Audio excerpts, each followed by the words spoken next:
नमस्कार दोस्तों, live study पे आपका स्वागत है। मैं हूं अभिषेक कुमार और आज मैं कवर करने जा रहा हूं क्लास 10 का नेक्स्ट टॉपिक, हिस्ट्री का next topic, that is visualising the nation. Means कैसे जो नेशन जितने भी थे वो रिपब्लिक हो गए थे, नेशन स्टेट फॉर्म हो गया, तो कैसे उसको विजुअलाइज किए, कैसे इनको देखा जाने लगा, उसके बारे में। While it is easy enough to represent a ruler through portrait और a statue, how does one go about giving a face to a nation? Artist in the 18th and 19th century found a way out of personifying a nation. Means कैसे एक nation को दिखाया जाए कि अपने ताकत से, अपने मतलब स्ट्रेंथ से कैसे जीत करके कैसे क्या किए, उसके बारे में कैसे शो किया जाए, कैसे यूनिटी को शो किया जाए, इसके बारे में कैसे शो करना चाहते हैं, तो उसके बारे में हम लोग को डिस्कस करना है। ठीक है। In other words, they represented a country as if it was a person, nation were then portrayed as female figure. The female form that was chosen to personify the nation did not stand for any particular woman in real life. Rather, it sought to give the abstract idea of the nation a concrete form. Means वो वो एक human मानना चाहते थे, वो तो किसी को भी मान सकते थे, या तो मेल या तो फीमेल, लेकिन वो female figure as a female माने।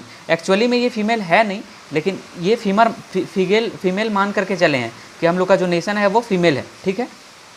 और इसमें वो नेशन को रिप्रेजेंट करते हैं एक फीमेल मान करके, और that is the female figure became an allegory of the nation. और जो नेशन का एलोगरी है वो माना गया कि एक फीमेल, हम लोग का कंट्री एक फीमेल ऐसा मान करके चला गया। ठीक है। व्हाट इज़ एलोगरी, इसके बारे में आप लोग थोड़ा जान लीजिए। When an abstract idea, for instant greed, envy, freedom, liberty is express through a person और thing, and allegorical story has two meanings, one literal and one symbolic. Means कोई एक आइडिया किसी लालच के लिए या किसी भी फ्रीडम के लिए, लिबर्टी के लिए अगर एक्सप्रेस किया जाता है किसी लोग के द्वारा, तो उसको एलोगरी बोलते हैं। ठीक है। तो एलोगरी था ये नेशन का, एक फीमेल फिगर। ठीक है। You will recall that during the French Revolution artist use the female allegory to portray idea such as liberty, justice and republic. Means वो लिबर्टी मीन्स आज़ाद हो गए थे, जस्टिस उनको मिल सकता था, वो आज़ाद हो गए थे, रिपब्लिक हो गए थे। इसको शो करने के लिए जितने भी फ्रेंड्स थे वो पोर्ट्रेट आइडियाज़ वगैरह रिप्रेजेंट करने के लिए अलग अलग स्टैचूज़ का फॉर्मेशन जो है वो करना स्टार्ट किए थे, एंड पिक्चर्स का। ठीक है। These ideas were represented through specific objects or symbols. As you would remember, the attributes of liberty are red cap or the broken chain, while justice is generally a blindfolded woman carrying a pair of weighing scales. Means ये हर एक चीज़ को जैसे liberty में represent किया जाता है red cap के द्वारा, ब्रोकन चैन के द्वारा, हर एक अलग अलग चीज़ को मीन्स रिप्रेजेंट करते थे अलग अलग फॉर्म से कुछ शो करके। ठीक है। Similar female allegories were invented by artist in the 19th century to represent the nation. In France, she was Christian Marini, a popular Christian name which underlined the idea of the people's nation.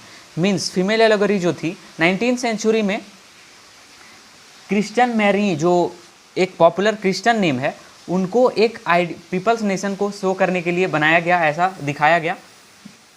एक उनका picture जो है वो बनाया गया further.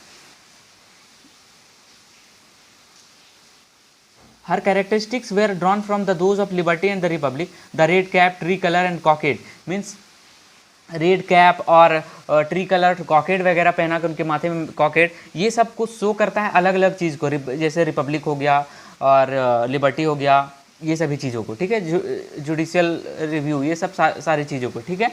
And the statue of Marianne were erected in public square to remind the public of national symbol of unity. और ये सभी जो पिक्चर्स हैं ऐसा, इनको पब्लिक के बीच में बनाया गया ऐसा जगह पे जहाँ पे लोग जो हैं देख सके और यूनिटी को शो करता हो।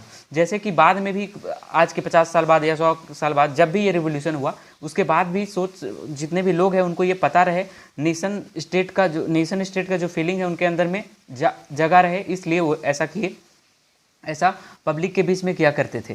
ठीक है। To persuade them to identify with it, and Marianne images were marked on coins. और जो मैरीन इमेजेस था, जो मीन्स क्रिश्चियन जो नेम है मैरीन इमेज जो है वो अलग अलग कॉइन्स में भी और स्टैम्प्स में भी यूज किया जाता था, जो डिप्लोमेटिक पर्पज से और गवर्नमेंटल जितना भी वर्क हुआ करता था बाद में उसमें। ठीक है।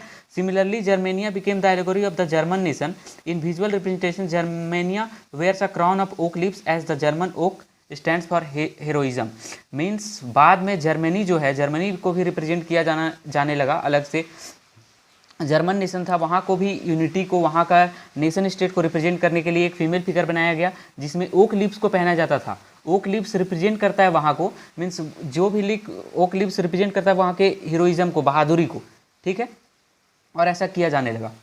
फर्दर ये पब्लिक में भी ये फिगर जो है वो पब्लिक में लगाया जाता था ताकि नेशनल फीलिंग जो है वो जगा रहे, हम लोग सभी लोग जो पहले से हैं उनको इसके बारे में जानकारी हो। और नेक्स्ट है आपका meaning of the symbols. Mean अलग अलग जो सिंबल्स यूज़ किया जाता था उसका अलग अलग मीनिंग होता था। जैसे broken chains means being freed, means आज़ाद होना, ऐसा। Symbols of the great empire breastplate with eagle, अगर ऐसा कहीं सिंबल है means symbol of great German empire, German empire है बहुत स्ट्रेंथ के साथ तो उसको शो करना। Crown of oak leaves heroism, बहादुरी को शो करता था। स्वर्ड रेडीनेस टू फाइट, हमेशा लड़ने के लिए तैयार हो। और olive branch around the sword willingness to make peace, शांति बनाए रखने के लिए भी ये अलग अलग चीज़ रिप्रेजेंट किया करते थे। जैसे आप यहाँ पे देख सकते हैं इनके हाथ में ये तलवार तो है ही, साथ में कुछ पत्ते भी हैं, मीन्स पीस के लिए भी वो तैयार थे। ऐसे अलग अलग है। और rays of the rising sun beginning of new era, means rays of sun अगर यहाँ से आ रहा है, ये आपको दिख रहा होगा यहाँ पे, ये रेज ऑफ सन आ रहा है, ये मीन्स न्यू एरा का, नया युग का जो शुरुआत हो रहा है, ऐसा इनका कहना था, ऐसा इनका मानना था। इसलिए अलग अलग चीज़ को रिप्रेजेंट करते हैं। बाकी इस फिगर में आप शो करते हैं जर्मनिया का एक अलग, एक और रिप्रेजेंट करने के लिए एक और फिगर है, ये भी आप लोग देख सकते हैं। बाकी हम लोग नेक्स्ट टॉपिक में मिलते हैं, that is nationalism and imperialism. ये लास्ट टॉपिक होगा आप लोगों को। आई होप कि ये टॉपिक आप लोगों को समझ में आया होगा। ये भी important topic, visualising the nation जो है ये भी इंपॉर्टेंट टॉपिक में से एक है। आई होप कि आप लोगों को वीडियो समझ में आया होगा। अगर वीडियो समझ में आया है तो like, share and subscribe the channel. Thank you.